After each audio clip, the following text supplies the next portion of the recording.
Hi friends, welcome to LK Production YouTube channel. মই আপোনালোকক আজি খুব ইম্পৰ্টেন্ট এটা লেসন লৈ আহিছো। খুব ইম্পৰ্টেন্ট এটা টপিক লৈ আহিছো ইংলিশ কথা কোৱাৰ। সো আপোনালোকে যদি ইংলিশ ক'বলৈ খুব ইচ্ছা আছে মোৰ ভিডিওটো চাব পাৰে আৰু মোৰ ভিডিওটো চাই পেলাই আপোনালোকে ইংলিশ কোৱাৰ এটা দিশ সম্পূৰ্ণভাৱে শিকি ল'ব পাৰিব। সো আপোনালোকক অনুৰোধ কৰিছো আপোনালোকে মোৰ ভিডিওটো যদি খুব ইংলিশ কোৱাৰ ইচ্ছা আছে তেনেহলে মোৰ ভিডিওটো চাব আৰু যদি ইচ্ছা নহলে যদি ইংলিশ কোৱাৰ কোনো ইচ্ছা নাই ইন্টাৰেস্ট নাই মোৰ ভিডিওটো নাচালিও হ'ব। সো মই আপোনালোকক মোৰ ভিডিওটো আৰম্ভ কৰাৰ আগতে মই আপোনালোকক এটা কথা কৈ ল'ব বিচাৰিছো যে বহুতেই ইংলিশ ক'বলৈ ইচ্ছা আছে বা ইচ্ছা কৰে কিন্তু ইংলিশ ক'ব নোৱাৰে আৰু ইয়াৰ কাৰণটো বহুতেই ওয়াৰ্ড স্টক বুলি কয় যে মোৰ ওয়াৰ্ড স্টক নাই তাৰ কাৰণে মই ইংলিশ ক'ব নোৱাৰো বুলি খুবেই বা সবে বহুতেই ক'ব খোজে কিন্তু মই আজি আপোনালোকক ক্লিয়াৰিফিকেশন দিব বিচাৰিছো ইংলিশ কোৱাৰ কাৰণে ইমান ডাঙৰ ডাঙৰ শব্দৰ প্ৰয়োজন নাই আমি যিবিলাক দৈনন্দিন জীৱনত আমাৰ লগৰ লগত বা আমাৰ ওচৰীয়া বাজাৰত থকা মানুহবিলাকৰ লগত যি কথাবিলাক পাতো সেই কথা পাতাবিলাক আমি ইমান ডাঙৰ ডাঙৰ শব্দ ব্যৱহাৰ নকৰো যিবিলাক শব্দ আমি সচৰাচৰ জানো যিবিলাক মানে দৈনন্দিন জীৱনত ব্যৱহাৰ হৈ থাকে জুৱা আহা খুৱা থকা খুৱা এইবিলাক শব্দ আমি সবেই জানে আৰু সেইবিলাকে আমি এইবিলাকৰ ব্যৱহাৰটোকে ভালকৈ জানিব লাগে আৰু সেন্টেন্স স্ট্ৰাকচাৰৰ যি ফৰ্মুলা সেই ফৰ্মুলাটো জানিব লাগিব কথা কোৱাৰ যি স্ট্ৰাকচাৰ ফৰ্মুলা সেই ফৰ্মুলাবিলাক জানিব লাগিব তো আজি মই আপোনালোকক এটা সৰু বাট খুব মহত্বপূৰ্ণ খুব ইম্পৰ্টেন্ট এটা সেন্টেন্স স্ট্ৰাকচাৰ দিবলৈ লৈছো আপোনালোকে এই সেন্টেন্সটো চাই ল'ব আৰু এই সেন্টেন্স স্ট্ৰাকচাৰটো চাই ল'ব আৰু এই সেন্টেন্স স্ট্ৰাকচাৰৰ সহায়ত কেনেকৈ বাক্য সজাব পাৰে এইটো ভালদৰে চাই ল'ব আৰু যদি আপোনালোকে এই সৰু এটা সেন্টেন্স স্ট্ৰাকচাৰৰ ব্যৱহাৰটো ভালকৈ শিকি ল'ব পাৰে আপুনি এটা দিশৰ ইংলিশ টনটনিয়াকে আপুনি ক'ব পাৰিব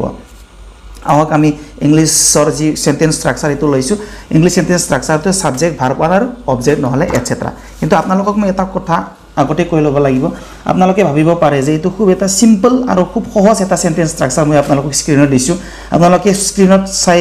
এই ফৰ্মুলাটো চাই পেলাই আপুনি ভাবিব পাৰে যে এটো কি সেন্টেন্স স্ট্ৰাকচাৰ ইমান এটা সিম্পল আৰু সহজ সেন্টেন্স স্ট্ৰাকচাৰ যেটো সেন্টেন্স স্ট্ৰাকচাৰ সবৰ লগত পৰিচিত এটো লৈ পেলাই কি ইংলিশ কি ক'বলৈ আহিছে তেখেত আপোনালোকে ভাবিব পাৰে কিন্তু মই আপোনালোকক কৈছো ইংলিশ কোৱাত এনেকুৱা টান বস্তুই নাই যেটো বস্তু আপুনি বুজি নাপাব আৰু যেটো বস্তু আপুনি টান পাব each and everything is easy and very interesting তো আপোনালোকে ইংলিশ কথা কোৱাটো মুঠেই টান বুলি নাভাবিব আপোনালোকে আৰু আপোনালোকে মই যিবিলাক টিপস দিম আপোনালোকক মোৰ ভিডিওত আপোনালোকে প্ৰতিটো সেন্টেন্সৰ স্ট্ৰাকচাৰ সহজেই পাব এটাও টিপস আৰু এটাও সেন্টেন্সৰ স্ট্ৰাকচাৰ আপোনালোকে টান নাপাব গোটেই সহজেই আৰু ইংলিশটো এনেকুৱা এটা ল্যাঙ্গুৱেজ যেটো মানে আমি খুব স্টেপ বাই স্টেপ শিকিব পৰাৰ এটা প্ৰসেস আছে সো এই প্ৰসেস বিলাক মই আপোনালোকক দিজে থাকিম আপোনালোকক আৰু এটা মই কথা দিছো মই এনেকুৱা আজি যেটো এটা সেন্টেন্স স্ট্ৰাকচাৰ দিবলৈ লৈছো তেনেকুৱাই আৰু মই 7টা সেন্টেন্স স্ট্ৰাকচাৰ টোটাল 8টা সেন্টেন্স স্ট্ৰাকচাৰ মই আপোনালোকক দিম এই 8টা সেন্টেন্স স্ট্ৰাকচাৰটো যদি আপোনালোকে ভালকৈ শিকি ল'ব পাৰে মই আপোনাক গ্যাৰান্টি দিম আপোনালোকে ইংলিশটো ভালকৈ ক'ব পাৰিব আৰু আপোনালোকে যি মনৰ যে ফিলিং এই ফিলিং বিলাক আপুনি ইংলিশত প্ৰকাশ কৰিব পাৰিব কিন্তু এই 8টা সেন্টেন্স স্ট্ৰাকচাৰৰ যি ব্যৱহাৰ যি সেন্টেন্স গঠন কৰা ইয়াৰ ব্যৱহাৰটো আপোনালোকে কিন্তু খুব ভালকৈ জানি ল'ব লাগিব আৰু আপোনালোকে নিশ্চয় জানিব মই খুব মানে ক্লিয়াৰিফিকেশন দি পেলাই কিছুমান সেন্টেন্স স্ট্ৰাকচাৰটো দি পেলাই ইয়াৰে কিছুমান উদাহৰণ স্বৰূপে আপোনালোকক ভিডিওত দেখে আছে আপোনালোকে ভালদৰে চাই ল'ব সো আহক আমি প্ৰথম সেন্টেন্স স্ট্ৰাকচাৰটো লৈছো প্ৰথম সেন্টেন্স স্ট্ৰাকচাৰটো হৈছে subject plus verb plus object or etcetera এইটো হৈছে এটা খুব simple but very important sentence structure এই সেন্টেন্স স্ট্ৰাকচাৰৰ সহায়ত যদি আপুনি বাক্য গঠন কৰে তিনিটা প্ৰকাৰৰ বাক্য হ'ব তাৰ মানে মই ক'বলৈ গৈছো এই সেন্টেন্স স্ট্ৰাকচাৰটো লৈ পেলাই ব্যৱহাৰ কৰি পেলাই আপুনি তিনিটা ধৰণৰ বাক্য ক'ব পাৰে নাম্বাৰ 1 টো হৈছে উ মানে যেনেকুৱা মানে অসমীয়া যি বাক্যবিলাকৰ উচ্চাৰণ দি সমাপ্ত হয় তেনেকুৱা বাক্যবিলাক আমি এইটো সেন্টেন্স স্ট্ৰাকচাৰ ক'ব লাগিব যেনেকুৱা মই প্ৰাইভেট স্কুলত কাম কৰো মই খাওঁ মই যাওঁ মই পঢ়ো মই ভাত বনাও যেটো থকা অসমীয়া বাক্য যদি উচ্চাৰণ দি তাৰ মানে ক্ৰিয়াৰ লগত যদি থাকে খাওঁ যাওঁ কৰো লিখো পঢ়ো মই ভিডিও চাওঁ যদি থাকে যিকোনো উচ্চাৰণ দি সমাপ্ত হোৱা বাক্যবিলাক আমি এই সিম্পল আৰু ইম্পৰ্টেন্ট সেন্টেন্স স্ট্ৰাকচাৰৰ সহায়ত ক'ব পাৰো দ্বিতীয়টো হৈছে ইয় যিবিলাক অসমীয়া বাক্য ইয় উচ্চাৰণেদি সমাপ্ত হয় তেনেকুৱা বাক্যবিলাক এই সহজ আৰু সিম্পল সেন্টেন্স স্ট্ৰাকচাৰৰ সহায়ত কোৱা হয় যেনেকুৱা তেখেতে চিনি পায় বা ক্ৰিয়াৰ লগত যিকোনো ইয় থাকিলে খায় লয় যায় তেনেকুৱা লয় ইয় আছে লাষ্টত তো তেনেকুৱা ক্ৰিয়াৰ লগত যদি ইয় থাকে তেনেকুৱা বাক্যবিলাক আমি এইটো সেন্টেন্স স্ট্ৰাকচাৰত ক'ব পাৰি আকৌ একবাৰ কৈছোঁ মই ইয় উচ্চাৰণেদি সমাপ্ত হোৱা যিকোনো বাক্যটো আমি এইটো সেন্টেন্স স্ট্ৰাকচাৰত ক'ব লাগিব যেনেকুৱা তেখেতে যায় তেখেতে খায় তেখেতে শিকায় ইয় থাকে তেতিয়া আমি এইটো সেন্টেন্স স্ট্ৰাকচাৰত ক'ব লাগিব আৰু নম্বৰ 3 টো হৈছে এ থকা এ যিকোনো অসমীয়া বাক্য যদি এ উচ্চাৰণেদি সমাপ্ত হয় তেনেকুৱা বাক্যবিলাক আমি ইংলিছত এইটো সহজ আৰু ইম্পৰ্টেন্ট সেন্টেন্স স্ট্ৰাকচাৰটো লৈ পেলাই গঠন কৰিব পাৰো যেনেকুৱা তেখেতে শিকাব পাৰে ৰে ভাৰ্বৰ লগত ৰে থকা এ থকা পাৰে থাকে পঢ়ে এ তেনেকুৱা যদি বাক্যটো যদি এ উচ্চাৰণেদি সমাপ্ত হয় তেনেকুৱা বাক্যবিলাক আমি এইটো সেন্টেন্স স্ট্ৰাকচাৰত ক'ব পাৰি তো খুব সিম্পল আমি এটা এক্সাম্পল লৈছোঁ তো আমি প্ৰথমতে উ এদি সমাপ্ত হোৱা বাক্য এটা লৈছোঁ I work in a private school মই এটা প্ৰাইভেট স্কুলত কাম কৰোঁ উ আছে মই এটা প্ৰাইভেট স্কুলত কাম কৰোঁ আছে ইয়াৰ কাৰণে এইটো আমি সাবজেক্ট ভাৰ্ব ওৱান আৰু অবজেক্ট নহ'লে এটসেট্ৰা এইটো সেন্টেন্স স্ট্ৰাকচাৰত কৈছোঁ সো নেক্সট এক্সাম্পল লৈছোঁ আমি নেক্সট এক্সাম্পলটো হৈছে হি গেটছ 36,000 salary per month তেখেতে প্ৰতি মাহে 26,000 টকা স্যালাৰি পায় ইও আছে পায় আছে ই নহ'লে ইয় থাকা পায় আছে সো আমি নম্বৰ 3 এক্সাম্পল লৈছোঁ the boy lives with his parents ল'ৰাজনে তাৰ মাক বাপেকৰ লগত থাকে আছে তো এ থাকিলে আমি এইটো সেন্টেন্স স্ট্ৰাকচাৰ ক'ব লাগিব যেনেকৈ প্ৰথম দা বয়টো হৈছে সাবজেক্ট দা বয়টো হৈছে সাবজেক্ট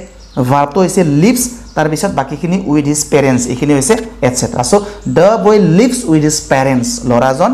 তাৰ মাক দেউতাকৰ লগত থাকে আছে নেক্সট এক্সাম্পল লৈছোঁ আমি দ্য son of Ravi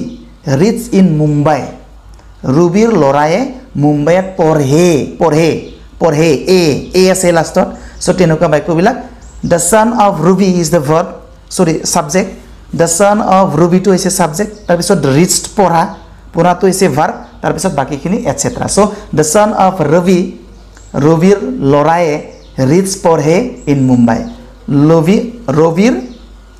ল'ৰায়ে মুম্বাইত পঢ়ে এ আছে তো ইয়াৰ কাৰণে আমি এইটো ফৰ্মুলা এইটো স্ট্ৰাকচাৰত কৈছোঁ তো নম্বৰ 3 হৈছে the children of modern days আজিকালিৰ বাচ্চাবিলাকে the children of modern days এইটো সাবজেক্ট এইখিনি হ'ল subject the children of modern days এইখিনি হ'ল সাবজেক্ট আজিকালিৰ বাচ্চাবিলাকে use mobile from early age সৰু কালৰে পৰা মোবাইল ব্যৱহাৰ কৰে তো তেনেকুৱা তো এইটো হৈছে সিম্পল সেন্টেন্স স্ট্ৰাকচাৰ যিটো সেন্টেন্স স্ট্ৰাকচাৰৰ সহায়ত আমি তিনিটা ধৰণৰ বাক্য ক'ব পাৰোঁ যি বাক্যবিলাকে উচ্চাৰণেদি সমাপ্ত হয় এইটো সেন্টেন্স স্ট্ৰাকচাৰেদি ক'ব পাৰে যিটো বাক্যই ইয় বা ই উচ্চাৰণেদি সমাপ্ত হয় তেনেকুৱা বাক্যবিলাক আমি এইটো সেন্টেন্স স্ট্ৰাকচাৰৰ সহায়ত ক'ব পাৰি আৰু যিটো বাক্যবিলাকে এ উচ্চাৰণেদি সমাপ্ত হয় বা যি ভাৰ্বৰ লগত এ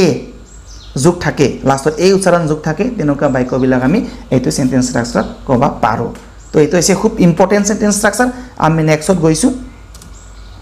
নেক্সটত একেই ফৰ্মুলা হয় সাবজেক্ট ভাৰ্ব ওৱান আৰু অবজেক্ট কিন্তু এই সাবজেক্ট ভাৰ্ব ওৱান আৰু অবজেক্ট এই যিটো তিনিটা শব্দৰ এটা ফৰ্মুলা এই ফৰ্মুলাৰ আগত আমি আৰু এটা শব্দ বঢ়াই দিম ডু নহ'লে ডাছ শব্দ এটা বঢ়াই দিয়াৰ লগে লগে কি হ'ব আহকচোন একেই হয় মাত্ৰ এইটো প্ৰশ্নহে হয় আগতে আছিল you work in a private school বা মই work in a private school মই এখন প্ৰাইভেট স্কুলত কাম কৰোঁ তাৰপিছত মই ময়ৰ ঠাইত ইউ কৰি দিলোঁ in the place of I we have said here you, so you হৈ গল you work in a private school, আপুনি এখন private স্কুলত কাম কৰে, এখিনি a you work in a private school, আপুনি private স্কুলত কাম কৰে। তাৰপিছত আগত যদি আমি do লগাই দিও do you work in a private school, আপুনি private স্কুলত কাম কৰে নে, এটো হল প্ৰশ্ন। যদি আমি আগত do নহলে does লগাই দিও তেতিয়া এই বাক্যবিলাক প্ৰশ্ন বাক্য হৈ যায়। আমি যেটো एग्जांपल লৈছো নাম্বাৰ, যেতিয়া আমি প্ৰথম যেটো ফৰ্মুলা লৈছিলো এই ফৰ্মুলাত আমি পাইছিলো he gets 26000 salary per month,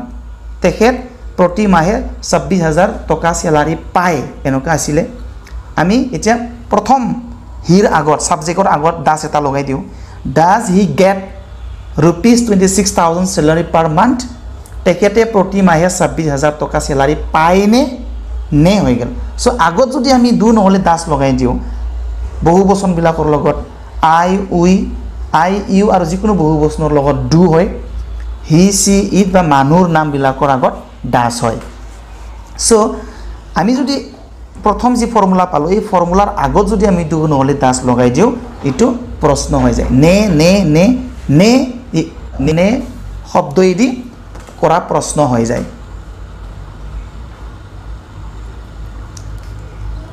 তো আমি নেক্সট एग्जांपल লৈছো the boy live with his parents, the boy live with his parents, লৰাজন তাৰ মাক দেউতাকৰ লগত থাকে তেনেকা আছিল। তাৰ পিছত যদি does তো আমি আগত লগাই দিলো does the boy live with his parents, লৰাজন তাৰ মাক দেউতাকৰ লগত থাকে নে প্ৰশ্ন হৈ গল। সো নেক্সট एग्जांपल লৈছো does the son of Ravi reach in Mumbai, ৰবিৰ লৰায়ে মুম্বাইত পঢ়ে নে, আগত does লগাই দিয়াৰ কাৰণে সব প্ৰশ্ন হৈ গল। আৰু লাস্ট एग्जांपल লৈছে do the children of modern days use mobile from early age, এটা হৈছে আৰু এটা কোৱেশ্চন আৰু এটা সেন্টেন্স স্ট্ৰাকচাৰ আগৰ নিচিনায়ে মাত্ৰ আগৰ এটা সেন্টেন্স স্ট্ৰাকচাৰটো কেনেকা আছিল do নহলে does তাৰ পিছত সাবজেক্ট তাৰ পিছত ভাৰ্ব আৰু অবজেক্ট। এতিয়া আমি আগৰ যে সেন্টেন্স স্ট্ৰাকচাৰ আছিল এই সেন্টেন্স স্ট্ৰাকচাৰ আৰু অলপ আগত আমি কুৱেশ্চন ওয়াৰ্ড দি দিম, যিকোনো কুৱেশ্চন ওয়াৰ্ড আমি লগাই দিম তেতিয়া কেনেকুৱা ধৰণৰ বাক্য হৈ যাব। আহকচোন চাও আমি নাম্বাৰ 1 টো হৈছে আগৰটো আছিল do you work in a private school, আপুনি প্ৰাইভেট স্কুলত কাম কৰে নে। এতিয়া আমি এই বাক্যৰ আগত কুৱেশ্চন ওয়াৰ্ড প্ৰশ্নবোধক শব্দ এটা লগাই দিলো, প্ৰশ্ন কৰা যেটো শব্দবিলাক প্ৰশ্ন কৰা শব্দ কিয় কেনেকে কেতিয়া কাৰ লগত এনেকুৱা শব্দবিলাক কুৱেশ্চন ওয়াৰ্ড বুলি কোৱা হয়। সো আমি প্ৰথমত কুৱেশ্চন ওয়ার্ড লগাই দিম, যেনেকা do you work in a private school, আপুনি প্ৰাইভেট স্কুলত কাম কৰে নে, এটো আছিল আগৰ বাক্য। এটা আমি এই আগৰ বাক্যৰ আগত কুৱেশ্চন ওয়ার্ড এটা লগাই দিও, why টো লগাই দিলো, why do you work in a private school, আপুনি এখন প্ৰাইভেট স্কুলত কিয় কাম কৰে প্ৰশ্ন হৈ গল। দ্বিতীয়টো হৈছে where does he get rupees 26000 salary per month, তেখেতে প্ৰতি মাহে 26000 টকা স্যালাৰি কত পায়। এটা কতটো আমি আগৰ বাক্যটো আছিল does he get rupees 26000 salary per month, এটো আছিল। এতিয়া আমি এই বাক্যৰ আগত where টো লগাই দিলো, কতটো লগাই দিলো, where does he get rupees 26000 salary per month, তেখেতে 26000 টকা স্যালাৰি প্ৰতি মাহে কত পায়। নেক্সট एग्जांपल টো হৈছে where does the boy live with his parents, আমি আগৰ বাক্যটো আছিল does the boy live with the parents, লৰাজন মাক দেউতাকৰ লগত থাকে নে। এতিয়া আমি এইটো বাক্যৰ আগত আমি কি লগাই দিলো where লগাই দিলো, where লগাই দিয়াৰ লগে লগে কেনে কি হল where does the boy live with his parents, লৰাজন তাৰ মাক দেউতাকৰ লগত কত থাকে এনেকা হৈ গল। নেক্সট एग्जांपल লৈছো আগৰ एग्जांपलটো আছিল does the son of Ravi reach in Mumbai, Ravi লৰাই মুম্বাইত পঢ়ে নে। এতিয়া আমি আগত why লগাই দিলো, প্ৰশ্ন শব্দ এটা লগাই দিলো, why does the son of Ravi reach in Mumbai, Ravi লৰাজনে মুম্বাইত কিয় পঢ়ে। আৰু এটা एग्जांपल আছে 5 নম্বৰ एग्जांपलটো হৈছে আগৰ एग्जांपलটো আছিল do the children of modern days use mobile from early age, আজিকালিৰ লৰাবিলাকে সৰু কালৰে পৰা মোবাইল ব্যৱহাৰ কৰে নে তেনেকা আছিল। এতিয়া আমি ইয়াৰ আগৰ এটা how প্ৰশ্ন শব্দ এটা লগাই দিলো how do the children of modern days use mobile from early age, আজিকালিৰ বাচ্চাবিলাকে সৰু কালৰে পৰা কেনেকৈ মোবাইল ব্যৱহাৰ কৰে। সো তেনেকুৱা সো খুব ইজি হয়, আপোনালোকে ভালকে চাই লব। সো আমি এটা সেন্টেন্স স্ট্ৰাকচাৰৰে তিনিটা অলপ বেলেগ ইয়াৰে হয়, কিন্তু প্ৰশ্ন দুটা প্ৰশ্ন আৰু এটাটো হৈছে এফাৰ্মেটিভ বুলি হয় পজিটিভ সেন্টেন্স আৰু পিছৰ দুটাটো হৈছে প্ৰশ্ন কৰা যি প্ৰসেস তেনেকুৱা আমি প্ৰশ্নবিলাক কৰিব লাগিব সো এইটো হৈছে খুব সহজ আৰু খুব ইম্পৰ্টেন্ট খুব simple but very important so এইখিনি যদি আপোনালোকে খুব ভালকৈ চাই পেলাই শিকি ল'ব পাৰে আপোনালোকে এটা দিকৰ ইংলিছ ক'ব পাৰিব আজি এইখিনি আপোনালোকক ক'লো নেক্সট মই আৰু এটা বেলেগ সেন্টেন্সৰ স্ট্ৰাকচাৰ লৈ আহিম হিটো আপোনালোকে যে খুব এনেকৈ এটা কৈ যদি ইংলিছৰ স্ট্ৰাকচাৰ বিলাক শিকি ল'ব পাৰে 8টা সেন্টেন্স স্ট্ৰাকচাৰ যদি আপোনালোকে মোৰ ভিডিওটো চাই পেলাই শিকি ল'ব পাৰে মই নিশ্চয় আপোনাক গ্যাৰান্টি দিছোঁ আপুনি ইংলিছটো ভালকৈ ক'ব পাৰিব খুব খলখলীয়াকৈ নহ'লে আপুনি চৰ্চা কৰাৰ ওপৰত নিৰ্ভৰ কৰিব আপোনাৰ যে খুব সিৰিয়াসকৈ চৰ্চা কৰে আপুনি 6-5 মাহৰ ভিতৰত আপুনি খলখলীয়াকৈ ইংলিছ ক'ব পাৰিব মোৰ লগত লাগি থাকক মোৰ ভিডিওবিলাক চাই থাকক সো মোৰ ভিডিওটো যদি সাবস্ক্ৰাইব কৰা সাবস্ক্ৰাইব কৰি ল'ব সো আপোনাক মই অনুৰোধ কৰিছোঁ যদি সাবস্ক্ৰাইব কৰিছে মোৰ পৰা অশেষ ধন্যবাদ জ্ঞাপন কৰিছোঁ আপোনাক আৰু নেক্সট আমি ইয়াৰ বেলেগ এটা সেন্টেন্সৰ স্ট্ৰাকচাৰ লৈ পেলাই আপোনালোকক ভিডিও বনাই পেলাই আপলোড কৰিম আপোনালোকে চাব যদি চাই আপোনালোকে শিকিব পাৰিব তো এইখিনি আজিলৈ এইখিনিয়ে নেক্সট ভিডিওত আপোনালোকৰ লগত আৰু একবাৰ লগ পোৱাৰ আশাৰে মোৰ আজিৰ ভিডিওটো এইখিনিতে সমাপ্ত কৰিছোঁ ধন্যবাদ